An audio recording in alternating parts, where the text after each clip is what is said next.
नमस्कार।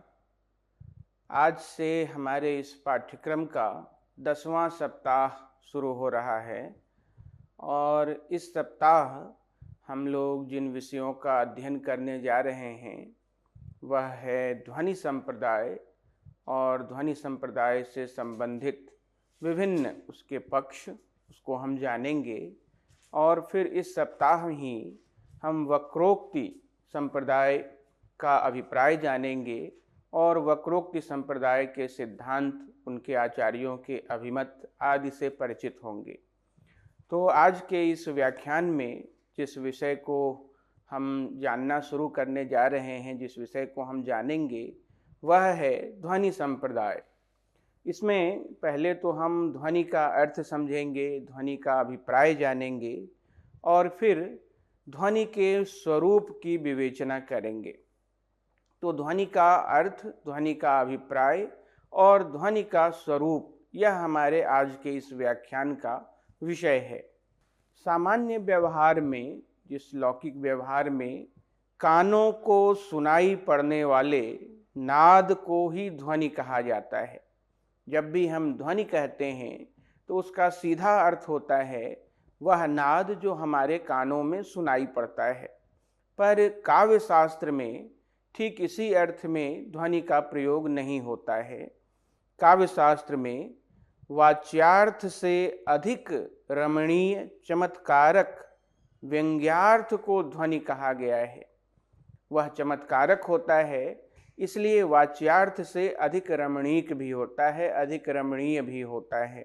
यह कहा गया कि जब अभिधा शक्तिवाचक शब्दों के द्वारा वाच्यार्थ का प्रयोग कर शिथिल हो जाती है, हट जाती है, तब लक्षणा शक्ति के द्वारा शब्द के जो सामान्य प्रचलित अर्थ हैं, जो मुख्य अर्थ हैं, उस अर्थ के अतिरिक्त उसी से संबद्ध, उसी से जुड़ा हुआ कोई भिन्न अर्थ बोधित होता है, कोई भिन्न अर्थ सामने आता है, जिसे लक्ष्यार्थ कहा जाता है।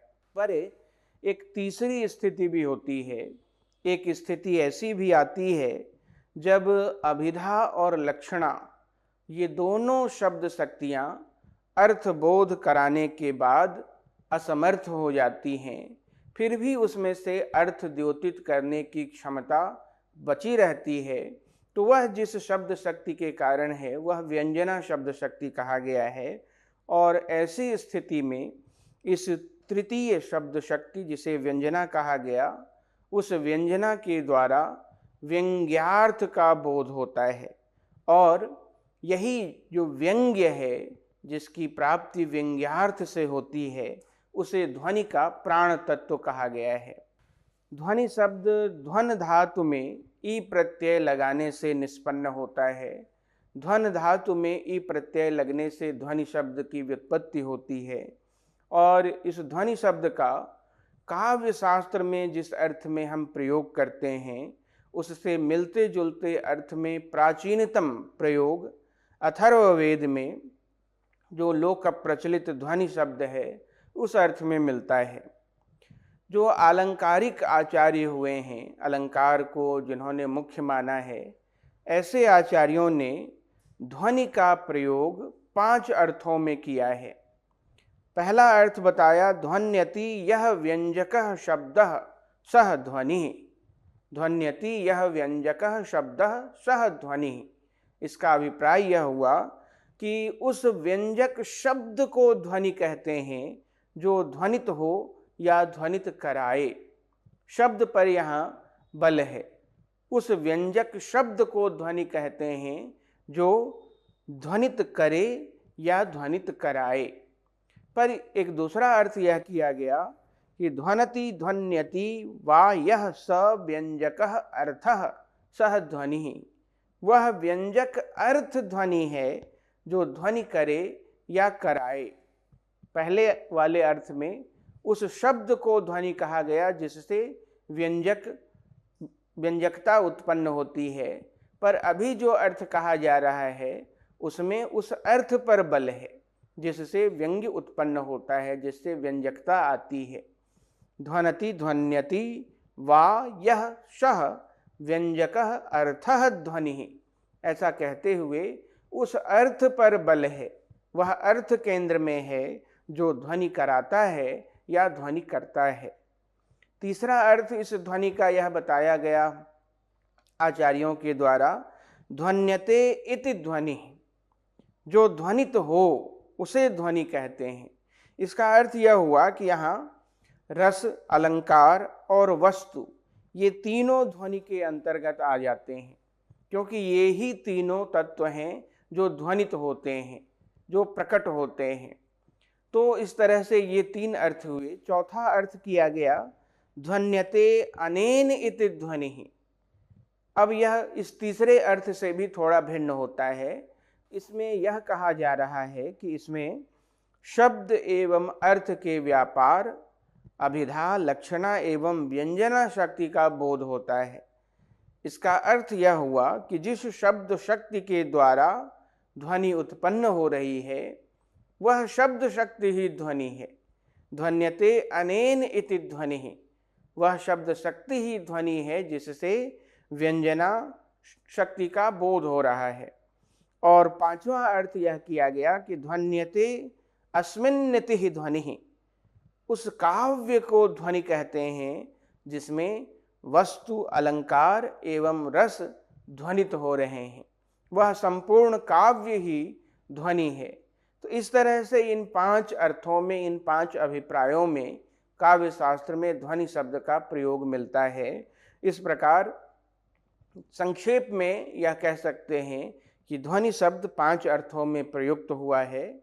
व्यंजक शब्द, व्यंजक अर्थ, व्यंग्य अर्थ, व्यंजना शक्ति तथा व्यंग्य प्रधान काव्य, ये ही पांच ध्वनि के अर्थ बताए गए हैं काव्य शास्त्र के संदर्भ में। ध्वनि का स्वरूप बताते हुए जो वैयाकरणों का स्फोट सिद्धांत था उससे इसका संबंध बताया गया है, और यह ध्वनि के संदर्भ में एक महत्वपूर्ण प्रस्थान के रूप में उपलब्ध होता है, जिसे स्फोट और ध्वनि का अंतः संबंध कहते हैं।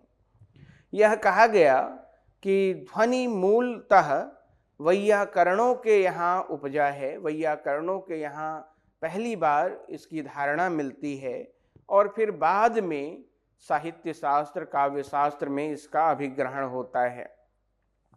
मूल जो ध्वनि शब्द का तात्पर्य है, ध्वनि का अभिप्राय है, उसका प्रारंभिक स्वरूप वैयाकरणों के यहाँ ही दिखाई पड़ता है।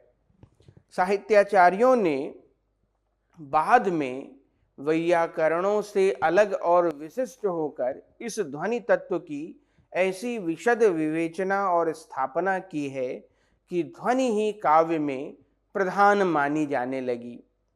इस ध्वनि के बारे में कहा गया कि इसकी ओर वैयाकरणों का ध्यान उस समय गया जब उनके समक्ष यह प्रश्न उपस्थित हुआ कि शब्द से अर्थबोध किस भांति होता है, शब्द से अर्थ की प्राप्ति किस प्रक्रिया से होती है। जब इस प्रश्न का विचार वैयाकरणों के यहाँ होने लगा तब उनका ध्यान इस ध्वनि शब्द की तरफ, इस ध्वनि के अभिप्राय की तरफ गया और उन्होंने इसका उत्तर ढूंढने के क्रम में ही ध्वनि का संकेत किया है।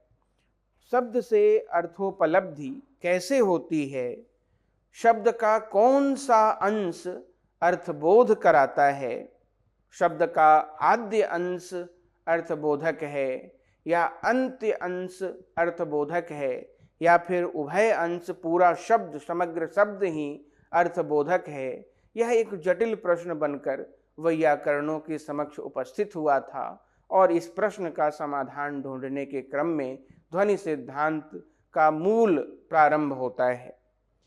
यह जो शब्द से अर्थ की उपलब्धि या अर्थबोध का प्रश्न है, यह इस कारण जटिल बनता गया, इस कारण जटिल समझा गया कि वर्ण जो होते हैं उन्हें क्षण स्थानीय कहा गया है। जिस क्षण कोई एक वर्ण का उच्चारण होता है, हमारे कान उनको सुनते हैं, उसके बाद तत्क्षण कोई दूसरा वर्ण उच्चरित होता है। वर्णों के जो सम्मिलित रूप हैं, वर्णों का समूह है, वह शब्द है। पर हम पूरा शब्द एक साथ नहीं सुनते।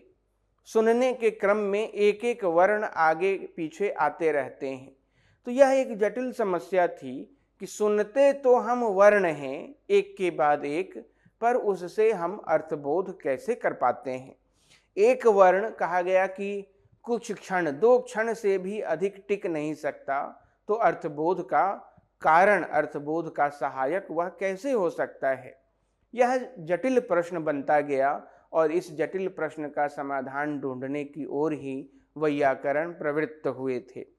इसलिए जो अलंकारिक हैं, जिन्होंने काव्यशास्त्रीय अलंकारिक का अभिप्राय यहाँ पुराने उस अलंकार शास्त्र के अर्थ में किया जा रहा है, जो काव्यशास्त्री हैं, जो आचार्य हैं, वे ध्वनि नाम के लिए सीधे सीधे वैयाकरणों के ऋणी हैं। उन्हीं के यहाँ से उन्होंने यह ध्वनि शब्द लिया है। और जो व्याकरण है, उस व्याकरण में ध्वनि शब्द का एक विशिष्ट अर्थ होता है और उसी अर्थ की समता के कारण इस शब्द का व्यापक व्यवहार काव्यशास्त्र में किया गया है। उच्चरित शब्द को ध्वनि कहते हैं। यह अभी हमने चर्चा की थी कि वैसे शब्द जो हमारे कानों में सुनाई पड़ते हैं, जिनका उच्चारण होता है, वे ध्वनि कहलाते हैं। जैसे पानी लाने का इच्छुक कोई व्यक्ति कहता है घटम आनयः, घड़ा लाओ, तो कहता तो वह उच्चारण जो कर रहा है वह है घटम आनयः, पर यहाँ जिस घट शब्द का उच्चारण किया गया है वह ध्वनि है। अब इस घट शब्द पर थोड़ा रुककर विचार करने की आवश्यकता है। ध्वनि के प्रसंग में वक्ता जब घट शब्द का उच्चारण करता है तो पहले वह घ शब्द का उच्चारण करता है और फिर ट शब्द का उच्चारण करता है।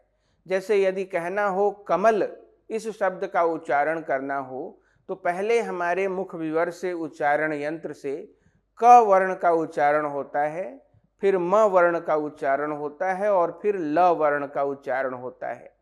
चूंकि उच्चारण का यह क्रम है तो श्रोता के कानों में भी इसी क्रम से ये वर्ण पहुंचते हैं, वह भी उन्हें इसी क्रम से अभिग्रहित करता है। तो वक्ता ने जैसे कहा घट, तो पहले उसने घ कहा और फिर ट का उच्चारण किया। ये दोनों ही वर्ण एक साथ उच्चरित नहीं होते, इनमें एक क्षण का अंतर होता है। पहले घ उच्चरित होता है और फिर ट उच्चरित होता है। पर ऐसी दशा में एक भी ऐसा अवसर नहीं आता जहां घ और ट दोनों एक साथ उच्चरित हों और एक साथ वे सुनाई पड़ें।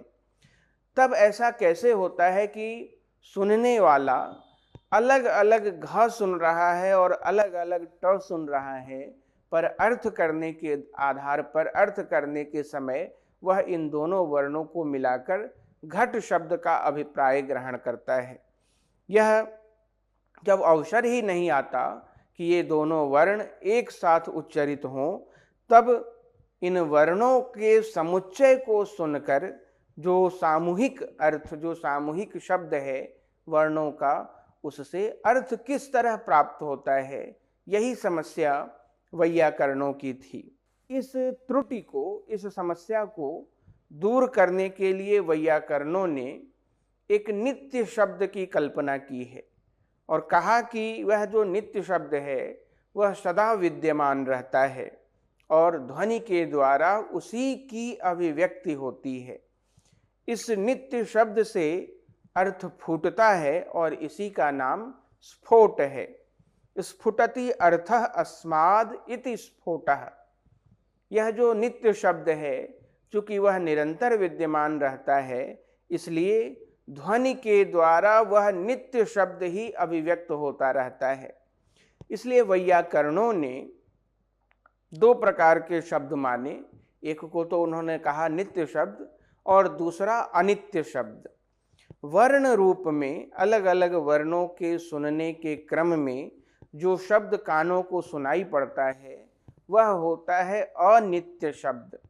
वह अर्थबोधक नहीं होता, पर उस अनित्य शब्द का उच्चारण सुनते ही वह नित्य अर्थ, वह नित्य शब्द स्फुटित होता है, वह नित्य शब्द प्रकट होता है।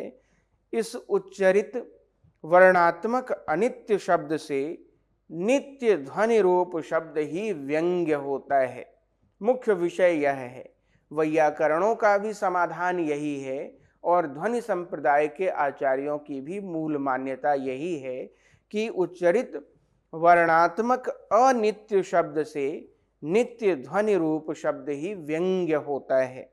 ध्वन्यात्मक शब्द के मूल में इसी कारण स्फोट का सिद्धांत मौजूद है, इसलिए ध्वनि और स्फोट का एक संबंध यह बताया गया है। वैयाकरणों का जो स्फोट सिद्धांत है उसके अनुसार यह माना जाता है कि शब्द का उच्चारण करने पर, जब भी कोई वक्ता शब्द का उच्चारण करता है तो उसके उच्चारण करने पर अनित्य वर्णात्मक शब्द सुनने के क्रम में नष्ट हो जाता है, पर इन वर्णों के अतिरिक्त तो पूर्व वर्ण का अनुभव है, वह जो नित्य शब्द है वह पूर्व वर्ण के अनुभव सहित अंतिम वर्ण के अनुभव से व्यंग्य अर्थ की प्रतीति कराने वाला अखंड शब्द स्फोट के रूप में उपस्थित होता है। इसी से शब्द के द्वारा अर्थबोध हो पाता है। यह कहा गया, यास्क के निरुक्त में कहा गया है, पूर्व पूर्व वर्णानुभाव हित संस्कार सचिवेन अन्य वर्णानुभवेन अभिव्यंजते स्फोटः। जब भी कोई हम शब्द सुनते हैं तो वो सुनाई तो अलग अलग वर्णों के रूप में पड़ता है, पर यह जो अनित्य शब्द है वर्णों के सुनने के क्रम के हिसाब से यह नष्ट हो जाता है और पूर्व वर्ण का जो हमारा अनुभव है वह अंतिम वर्ण के अनुभव के साथ संयुक्त होकर एक नित्य शब्द को स्फुटित करता है। वैयाकरणों के इसी स्फोट सिद्धांत के आधार पर काव्य शास्त्रियों ने ध्वनि सिद्धांत को पल्लवित पुष्पित किया है। ध्वनि सिद्धांत के आचार्यों का कहना है कि काव्य में केवल वाच्यार्थ से काव्यगत मूल सौंदर्य नहीं देखा जा सकता, नहीं जाना जा सकता है। काव्य का वास्तविक अर्थ वस्तुतः व्यंग्यार्थ ही प्रकट कर सकता है। यह कहा कि जिस प्रकार एक अनुरणन का सिद्धांत दिया है ध्वनि आचार्यों ने, और कहा कि जिस प्रकार घंटा बजता है तो घंटे के बजने पर जो निकट का व्यक्ति है, घंटा के ठीक बगल में है, उसे वह घंटे की ध्वनि कर्कश सुनाई पड़ती है, पर फिर वह उत्तरोत्तर जैसे जैसे दूरी बढ़ती है वक्ता की और श्रोता की, घंटे की और घंटे की ध्वनि सुनने वाले की, उसी प्रकार वह सूक्ष्मतर भी होती जाती है, मधुरतर भी होती जाती है। ठीक इसी प्रकार से काव्य में सबसे पहले सबसे निकट वाच्यार्थ का बोध होता है, वाच्यार्थ का भान होता है, और पुनः धीरे धीरे सहृदय हृदय आह्लादकारी वैसे गूढ़ व्यंजना का भी बोध होने लगता है।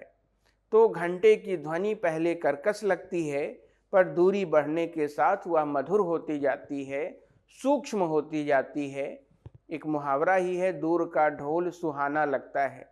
तो दूर से आती हुई जो ढोल की ध्वनि है वह मधुरतम होती है, मधुर होती है निकटवर्ती ढोल की तुलना में। उसी तरह से काव्य का काव्यार्थ जो निकटवर्ती काव्यार्थ है यानी अभिधार्थ, वह वाच्यार्थ, उसकी तुलना में जो दूरवर्ती अर्थ है, जो अभिव्यंजित होता है, जो व्यंग्य होता है, व्यंजित होता है, वह काव्य का प्राण है।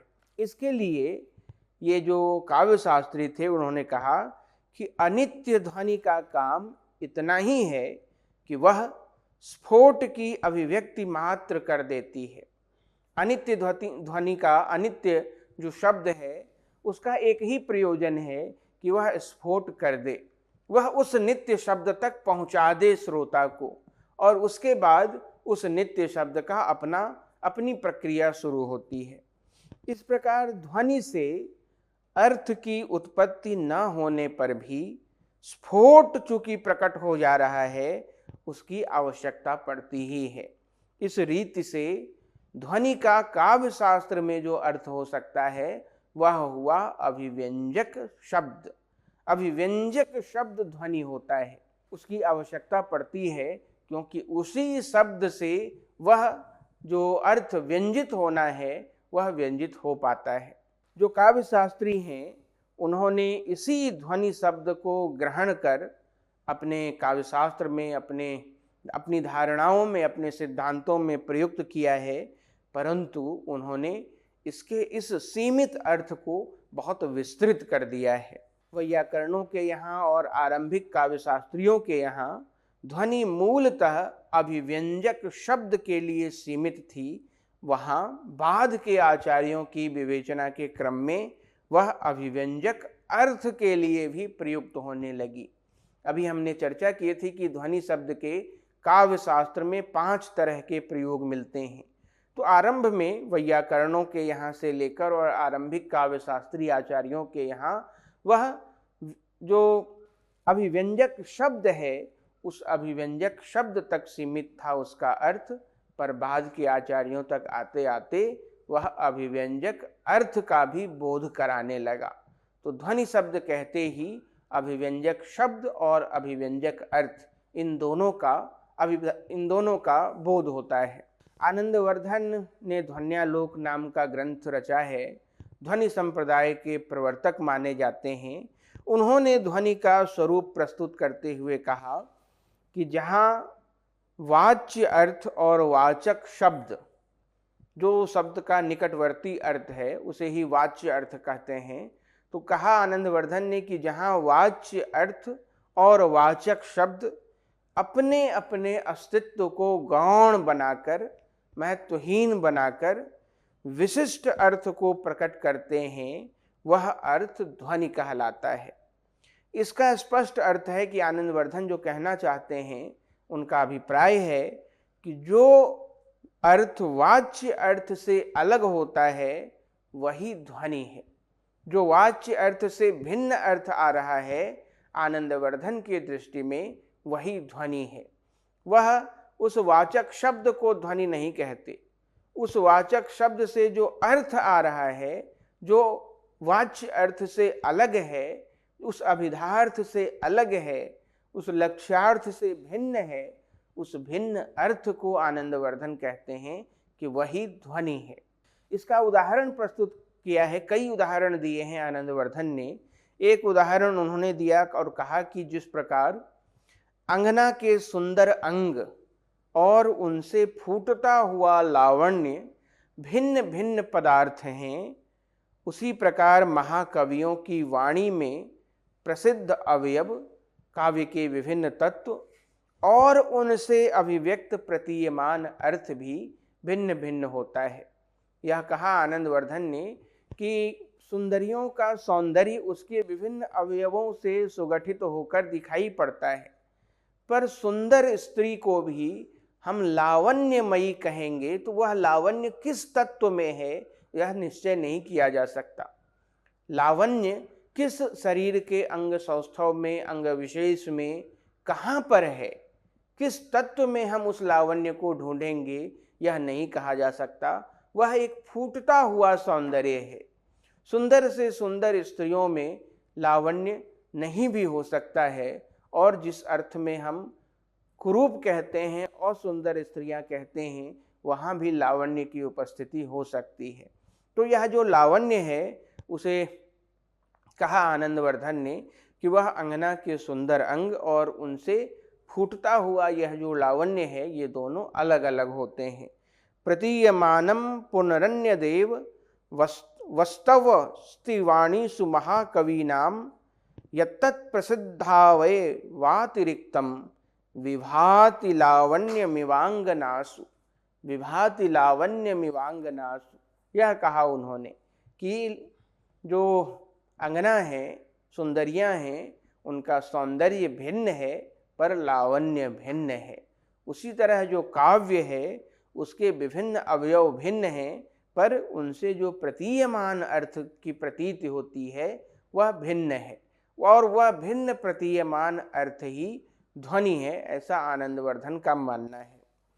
दूसरा उदाहरण दिया और कहा कि जिस प्रकार कोई व्यक्ति प्रकाश के लिए दीप शिखा को प्रज्वलित करता है, उसी प्रकार ध्वन्यर्थ का अभिलाषी भी वाच्यार्थ की अपेक्षा रखता है। प्रकाश के लिए दीप शिखा को प्रज्वलित करना पड़ता है, तो दीप शिखा के प्रज्वलित करने का प्रयोजन क्या है? दीपक जलाना अभिष्ट नहीं है, अभिष्ट है उस दीपक को जलाकर प्रकाश पाना। उसी तरह वाच्यार्थ अभिष्ट नहीं है, उस वाच्यार्थ के माध्यम से अभिव्यंजित होने वाला जो प्रतीयमान अर्थ है वह अभिष्ट है। कहा कि ध्वन्यर्थ तो, आनंदवर्धन ने ही कहा कि ध्वन्यर्थ तो सुंदरियों की लज्जा की भांति एक आंतरिक तत्व है, भीतरी तत्व है, वह बाहर दिखाई नहीं पड़ सकता। जैसे लज्जा का भाव वह सौंदर्य में नहीं प्रकट होता, पर एक स्थिति विशेष ऐसी आती है जब भीतर स्थित वह लज्जा का भाव प्रकट होने लगता है, दृश्यमान होने लगता है। उसी तरह से यह जो ध्वन्यर्थ है वह आंतरिक तत्व है काव्य में, वह स्वतः दिखाई पड़ने वाला सहज तत्व नहीं है। उसके लिए चेष्टापूर्वक काव्य के उस व्यंजित अर्थ तक पहुंचना पड़ता है।